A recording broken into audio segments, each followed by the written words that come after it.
Upper half of an inclined plane of inclination theta is perfectly smooth while lower half is rough.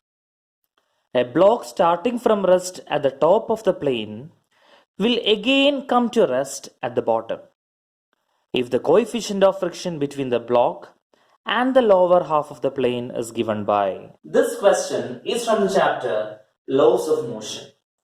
Now, what is mentioned in the question? It is said that the top half of the inclined plane, say I have taken the length as L, it is actually a smooth. It is actually a smooth portion, okay? And the second half of the inclined plane is said to be rough in the question. And we are supposed to find out what is the coefficient of friction if this block comes to a rest at the bottom. Now, let's analyze this question in detail. Now, it's given that the angle is theta. The angle of the inclined plane time taken as theta. When this block travels a distance L, there will be a certain velocity for this block when it reaches over here. Okay? And that velocity will act as the initial velocity for the second part of its journey. So I repeat. So when the block starts from here and reaches at this point, I can call the point as A. There will be a certain velocity for the block, and this velocity will serve as the initial velocity of the block in the second portion of its journey. Okay, so to find out what is the corresponding velocity at this point, let's first of all represent the forces acting on the block. Now, there is a weight for the block mg, which is acting downwards, and correspondingly, this is theta. If I join this will be 90 degree, and this will be 90 minus theta.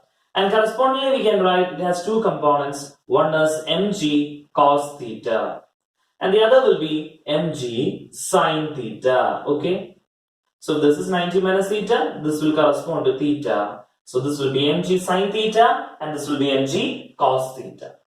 Okay, now there are no other forces acting on the body, and in the top half there is no friction or anything. So we can apply the equation v square minus u square is equal to 2as. Okay. Now initially released from rest, so final velocity v square is equal to 2al. Now what is the acceleration? Here the only force acting on the block is mg sin theta. And it is because of this mg sin theta there is a corresponding acceleration. Therefore, we can write mg sin theta should be equal to, based on the force balance equation, ma. M and n cancel. So, A is equal to g sin theta. Okay. Substituting here we get v square is equal to 2g sin theta into L. Clear? So we're getting the value of v square. Now, as I told you, this v square or this v will be the initial velocity of the block in the second part of the journey. Okay. Now let's analyze the second part of the journey. In the second part, what are the forces acting there? One, we have mg sin theta acting downward. Right? Similar to this, we have mg sin theta acting downwards. Okay. Then we have a normal reaction acting in the upward direction, and here we have mg cos theta. Okay, so mg sin theta and mg cos theta, similar to over here, right? So and there is a normal reaction acting in the upward direction. In addition to this, we will have a frictional force up the inclined plane. We have a frictional force up the inclined plane and a corresponding acceleration or deceleration downward. Alright, so let's write the corresponding equation over here. Now, how do you write the equation? Let's see. So, you can choose an appropriate convention which you are familiar with. So, what I am going to use is, along the inclined plane, downwards I am going to take it as negative, upwards I am going to take it as positive. Now, above the axis it is positive, below the axis I am taking it as negative. Okay. Now, how do you write the force balance equation here? How do you write the equation? Here we can write minus mg sine theta plus f is equal to minus ma is equal to minus ma. Acceleration is down the plane. I've taken the directions minus here. Now here I didn't take that minus. Why? Because it is minus mg sine theta equal to minus ma, that is coming there. Okay. So I hope the sign convention is clear for you.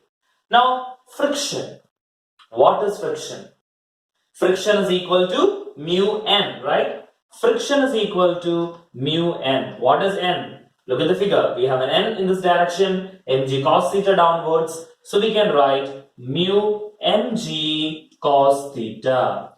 That is mu mg cos theta. Substituting it over here, we'll be getting minus mg sin theta plus mu mg cos theta equal to minus ma. Fine. All the m's gets cancelled out. M is getting cancelled out. Okay. So what is the corresponding value for a you are getting from here? You will get a is equal to g sin theta minus mu g cos theta. So you're actually getting the value for a in the second part now. Okay. You're getting the value for a in the second part. Clear? Alright. So we have the velocity as 2g sin theta into L, and a also we are getting it. Right. So let's apply that in the equation. So again we are going to use the equation v square minus u square is equal to 2as. So what was v square? Recollect. 2gl sin theta. That will be equal to, for the second part, 2 into, here g can be taken common, 2g, right? In the bracket you will have sin theta minus mu cos theta into L. S is actually L. So 2g and 2g cancels out. L and L cancels out. Okay. And please remember that a very important point here. Now it is not actually v square which is 2gl sin theta. Is it? I told you the initial velocity of the second part is actually the final velocity of the first half. So the final velocity of the first half acts as the initial velocity of the second half. Therefore, this value is actually the value of u square. So when you substitute for u square, there is actually a minus sign also which you have to add before that. Okay, so it is actually minus 2gl sin theta. Okay, so v square is what? V square actually is 0, right? V is equal to 0. U square is actually equal to the v square of the previous section. Okay, now it is minus 2gl sin theta, and substituting we are getting the final answer as, so let's open the brackets, minus sin theta, this I am taking here, minus sin theta, which is equal to minus mu cos theta. So mu will be equal to 2 sin theta, right? So minus 2 sin theta will be equal to 2 tan theta. So the answer is, the coefficient of friction for that is mu is equal to 2 tan theta. I hope the question is clear for you. So we are considered as two portions, and very important point to remember, don't forget about this negative sign.